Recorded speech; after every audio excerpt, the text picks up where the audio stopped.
Você já sabe qual livro nós vamos falar aqui, né? Muito bem. Santa Muerte, um livro do Sebastián de la Croix, seu culto tradicional, suas poderosas orações, seus feitiços infalíveis. Olha, quem puder ter a oportunidade de adquirir esse livro, não vai estar jogando dinheiro fora. Aqui a gente não fala nenhum livro ruim, tá? A gente só fala livros que valham a pena você adquirir.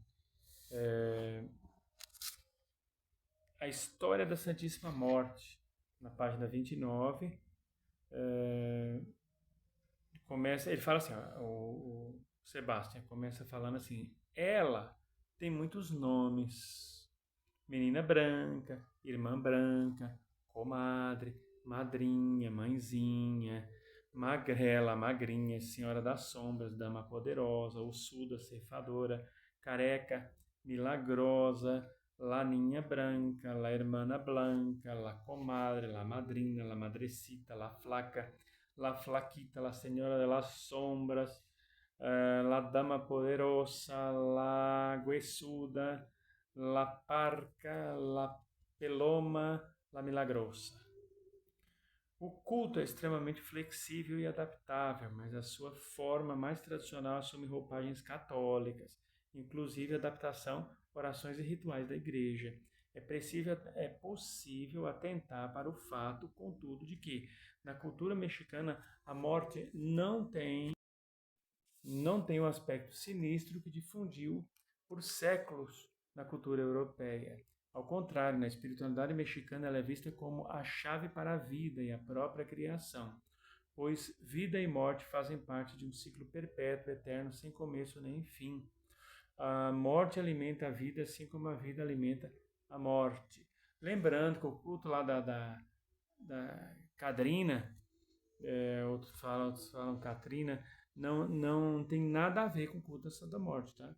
Aquele culto é um culto político, que foi criado numa época para ironizar e satirizar a sociedade burguesa e elitista de um determinado momento.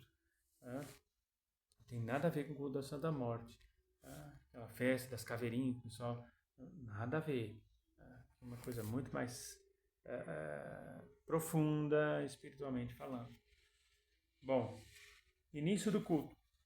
Ainda na página 30, embora já existisse em caráter mais privado, o início do culto verdadeiramente público à Santa Morte deu-se no fim do século XX e no começo do século XXI, no bairro de Tepito, um dos mais perigosos da cidade do México, quando Enriqueta Romero, mais conhecida como Dona Queta, desmontou um pequeno altar que mantinha na cozinha da sua casa e o levou para o lado de fora, onde pôde ser visto da rua.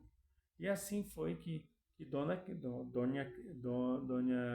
Queta deixou de vender quesadillas e passou a ser a principal divulgadora do culto, transformando sua casa numa loja de artigos religiosos ligados a Santa Muerte e num verdadeiro local de peregrinação. Tá? Então começou uma cultura mexicana popular santa muertista. Aqui na página 31, no segundo parágrafo, fala: igualmente equivoca-se quem associa com La Catrina, criada no início do século XX por José Guadalupe Posada como uma paródia às ex-nobres damas da classe média, pois a Santa Morte a Santa Morte não interessa a crítica social ou ironizar a hipocrisia da classe média. Ela abraça indistintamente quem quer que seja, ela abraça indistintamente quem quer que um dia vá passar pela experiência da morte, ou seja, todos. Embora haja referências antigas ao culto, no seu aspecto moderno, é difícil de se encontrar registros que antecedam a década de 1960. De fato, a primeira referência escrita que se tem notícia sobre o culto da Santa Morte encontra-se na obra Los Hijos de Sánchez, de Oscar Leves, publicado em 1961. Foi um livro, na verdade. Esse livro é um registro de vida de uma família mexicana com que Leves morou por um tempo a fim de desenvolver sua ideia sobre a cultura da pobreza. E nele, um dos seus personagens relata que sua irmã lhe ensinaram a novena Santa Muerte para trazer de volta maridos fujões. numa evidência de que o culto já existia ao menos na década de 50.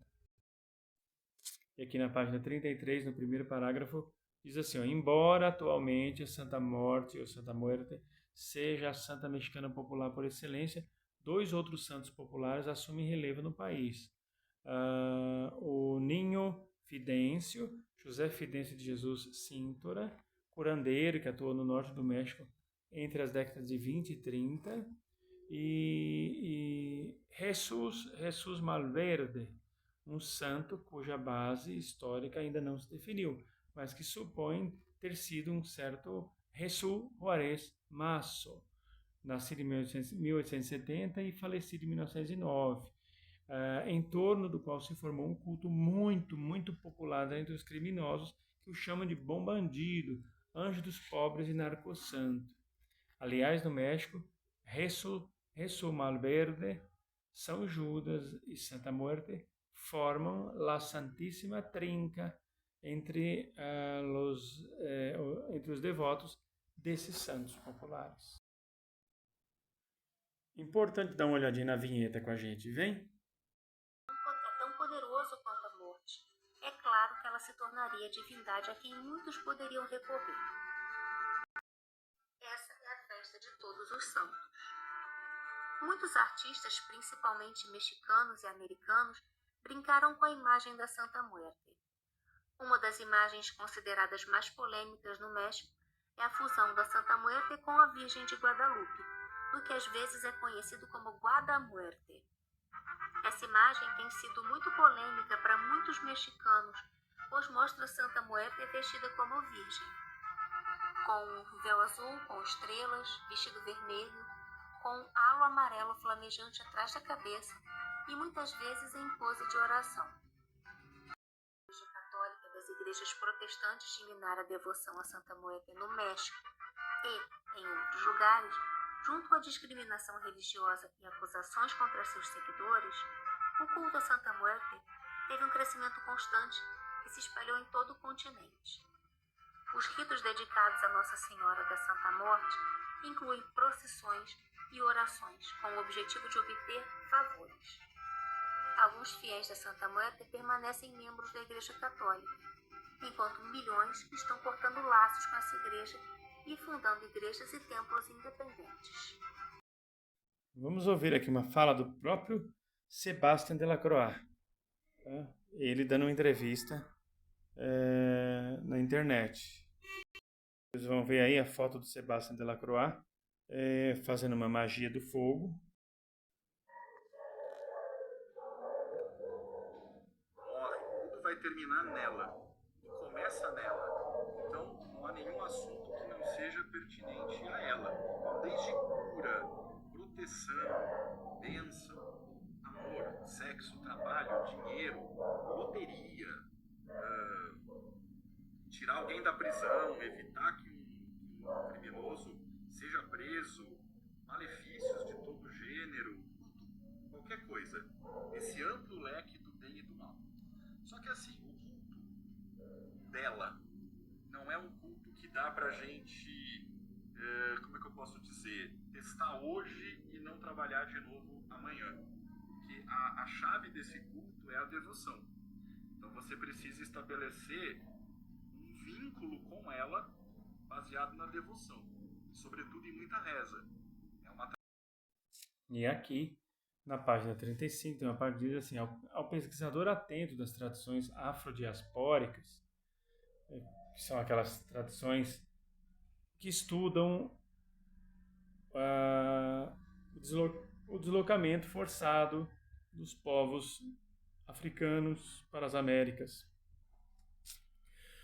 Não passam desapercebidas as similaridades entre o culto da Santa Muerte e tradições como Vodú, Santeria, Palomaya Mayombe, Obeah, Espiritismo Cruzado, Umbanda, Quimbanda.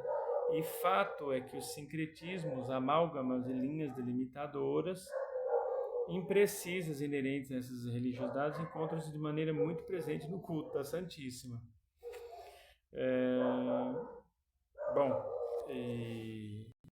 O Sebastián de la Croix, ele costuma ser até um tanto firme, né, quando ele diz que o altar da Santa Morte, por exemplo, deve ser separado, como uma forma de dizer assim, ó, não aceitamos sincretismos, mas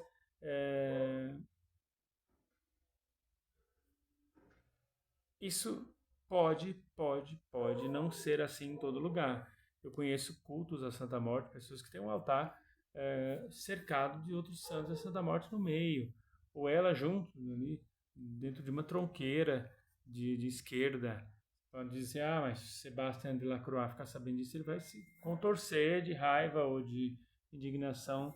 Então, é aquilo que eu falei outro dia. Se dentro de determinado segmento tem uma entidade que controla ali, a entidade chefe daquela casa, daquele grupo, falou para fazer desse jeito, o que pode fazer desse jeito, não sou eu, nem você, nem quem quer que seja, que vai passar por cima da voz dessa entidade, que sabe muito bem o que está falando, por trazer aquela informação do plano espiritual. Nós respeitamos as recomendações, as orientações, mas sempre que houver um ser que tem uma certa autoridade espiritual determinar ou autorizar determinada coisa, respeitemos também esta outra característica. Vamos ver mais uma vinheta aqui agora sobre o Jesús Malverde. Se distribuía aos pobres, sendo venerado como um santo em Sinaloa, estado onde nasceu. Jesus Malverde se tornou um mito e é considerado uma espécie de patrono dos traficantes mexicanos e protetor dos mais necessitados. Fala galera, eu sou Joel Paviotti do canal Iconografia da História e tô aqui.